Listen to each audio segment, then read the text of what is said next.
নমস্কার। আমরা এসেছি আবার বুধবার একটা অদ্ভুত জায়গায়, কলকাতার খিদিরপুরের অঞ্চলে।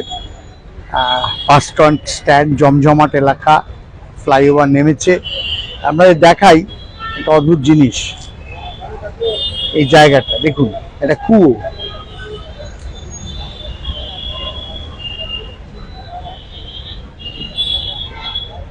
(1775) খ্রিস্টাব্দের 5ই আগস্ট এখানে একজনের ফাঁসি হয়েছিল কলকাতায়, প্রথম ফাঁসি।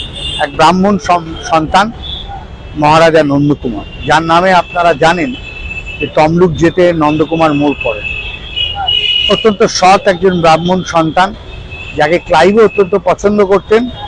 আমি রবার্ট ক্লাইভের কথা বলছি।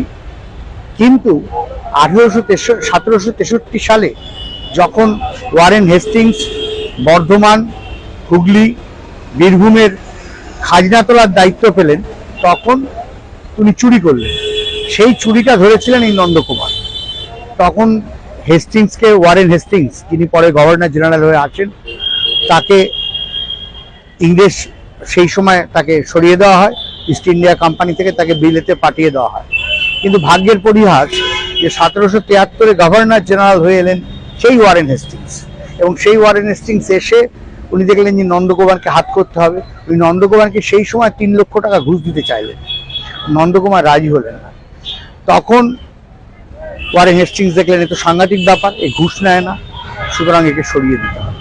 তখন সুপ্রিম কোর্টের যে জাস্টিস ছিলেন এলাইজা, তিনি ছিলেন আমাদের ওয়ারেন হেস্টিংসের বন্ধু। তার সঙ্গে ষড়যন্ত্র করে নন্দকুমারকে দোষী সাব্যস্ত করে, এমন দোষী, ভারতীয় লতে তখন ফাঁসির কোনো অর্ডার ছিল না, কিন্তু তাকে সেই লয়ের বাইরে গিয়ে ব্রিটিশ ল অনুযায়ী তাকে ফাঁসি দেওয়া হলো। ফাঁসি দেওয়া হলো এই জায়গাটায়। এই জায়গায় তাকে প্রকাশ্য দিবালোকে তাকে ফাঁসি দেওয়া হলো। নন্দকুমার ফাঁসি বরণ করলেন, মৃত্যুবরণ করলেন।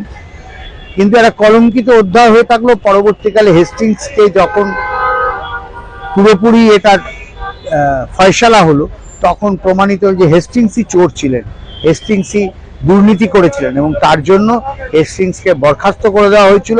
কিন্তু তখন তো আর কিছু করার নেই, নন্দকুমারের ফাঁসি হয়ে গেছে। এটা বিখ্যাত জায়গা, মহারাজা নন্দকুমারের ফাঁসি। এই নিয়ে অনেক লেখালেখি হয়েছে, নাটক হয়েছে, এবং নন্দকুমারের নামে তমলুকের একটি মোড়ের নাম আছে, কারণ তমলুকের বিধবা পত্নীদের টাকা পাওয়ার ব্যবস্থা করে দিয়েছিলেন রবার্ট ক্লাইভকে দিয়ে, তাদের ন্যায্য অধিকার পাওয়ার ব্যবস্থা করে